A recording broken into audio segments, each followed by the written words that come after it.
Magandang araw po, Sir Misteryo, at sa lahat ng mga nakikinig. Tawagin niyo na lang po ako sa pangalang Ana.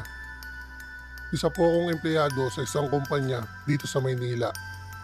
Pero itong karanasan na ibabahagi ko ay nangyari noong nagbakasyon kami ng boyfriend kong si Rapi, kasama ang dalawa naming kaibigan na sina Pay at Wally sa Baguio. Gabi na noong pauwi na kami, at habang binabagtas namin ng South Drive, ay bigla na lang pinabuksan ni Wally ang lahat ng ilaw sa loob ng sasakyan. Sa unang tingin, parang maliit na bagay lang, pero hindi ko alam kung bakit. Bigla na lang bumilis ang tibok ng puso ko at tila ba may mabigat na presensya sa paligid. Pinipilit ko ang sarili kong huwag mag-isip ng kung ano-ano. Pero nang dumilat ako, halos mapaiyak na lang ako. Sa refleksyon ng bintana, nakita ko ang isang babae.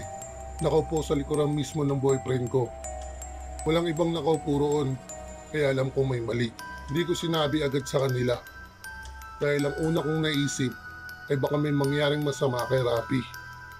Kaya kahit nanginginig ako, pinilit kong magpakatatag at bumulong sa kanya. Pwede bang magpalit tayo ng pwesto? Diyan na lang ako sa tabi ng bintana. At ikaw, umupo ka ng mas malapit sa akin. Nagulat siya pero pumayag. Pinilit kong maging kalmado kahit alam kong nandiyan pa rin ang babae. Hindi ko mapigilan na tumingin sa rearview mirror. At doon, tumama ang tingin niya diretso sa akin. Sobrang lamig ng titig niya. Parang sinisilip ang mismong kaluluwa ko. Napakapit ako ng mahigpit kay Rapi at ramdam kong bumibilis ang paghinga ko. Halos atakihin ako ng nerbiyos.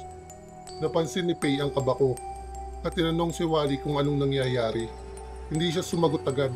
Nang tignan ko siya, nakita kong ginawa na niya ang sign of the cross. Tahimik na nagdarasal. Hindi ko na kaya pang dumilat. Pumikit ako at sinabihan ng sarili ko, konting tiis na lang, aalis din yan.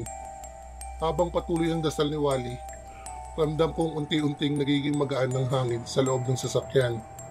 At ilang minuto lang, namalayan ko na pinatay na ni Wally ang ilaw. Ano ba talaga ang nangyayari? Hindi ka naman basta-basta nagdadasal ng ganyan, anong ni Pay. Halatang nagtataka. Doon na namin ikinuwento sa isa't isa ang nakita namin. Ako ang babae sa likod ng boyfriend ko at siya ang bigat ng presensya at malamig na hangin na dumampi sa loob ng kotse. Simula noon, isang bagay ang hindi ko na muling ginawa. Hindi na ako tumitingin sa rearview mirror. Maliban na lang kung may sasabihin ng driver at kailangan niya ng eye contact. Hanggang ngayon, sariwa pa rin ang takot na dulot ng babaeng sumama sa aming biyahe sa South Drive ng Baguio. Hanggang dito na lang po ang kwento ko, Sir Misteryo. Sana magsilbing babala ito sa mga mahilig bumiyahe sa gabi. Hindi natin alam kung sino o ano ang nakikisakay sa atin.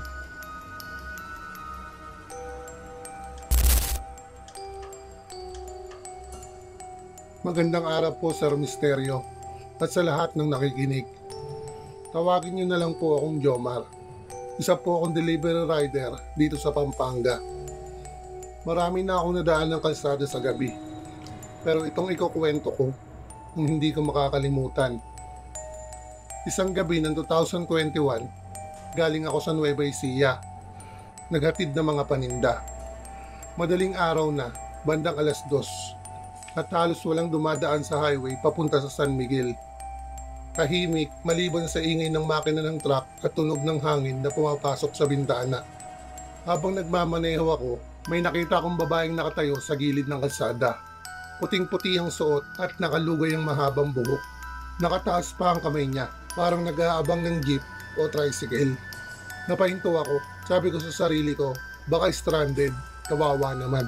Binuksan ko ang bintana at tinanong, "Ate, saan ka ba?" Hindi siya sumagot, nakatingin lang siya sa akin. Parang ramdam kong parang nag-iiyelo ang hangin. Bago pa ako makapagpasya, kusa siyang sumakay sa likuran. Nang silipin ko sa rearview mirror, wala na siya roon. Kinabahan ako. Tumingin ako sa passenger seat, walang tao. Pero sa side mirror, nakikita kong para bang may aninong nakasakay sa likod. Halos mabitawan ko ang manibela sa sobrang takot. Pinilit kong magdasal habang nagmamaneho. Ramdam ko ang malamig na hininga na dumadampi sa bato ko. na para bang may nakasandal sa akin mula sa likuran. Nang makarating ako sa baryo, biglang tumunog ang cellphone ko. Nakasave doon ang number ng misis ko. Pero iba ang boses na narinig ko. Boses ng babae na pabulong. Salamat sa pagsakay, pero dito na lang ako. Pagtingin ko sa side mirror, bumaba siya. Pero imbis na kumaway o lumakad palayo, naglaho siya sa mismong kalsada. Pag-uwi ko, hindi ko na muna ikinuwento sa asawa ko. Pero kinabukasan, nakasabay ko sa tindahan ng isang matanda.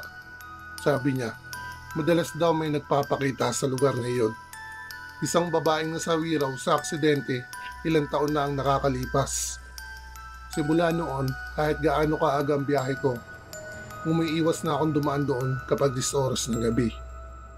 Hanggang dito na lang po ang kwento ko, Sir Misteryo. Sa bawat biyahe natin, hindi lang mga tao ang kasabay natin sa kalsada. Minsan, may mga nilalang din na nakikisakay. Kaya't kung sakaling maramdaman nyo ang biglang bigat ng hangin o may malamig na presensyang nakaupo sa likuran, huwag nyo nang lingunin.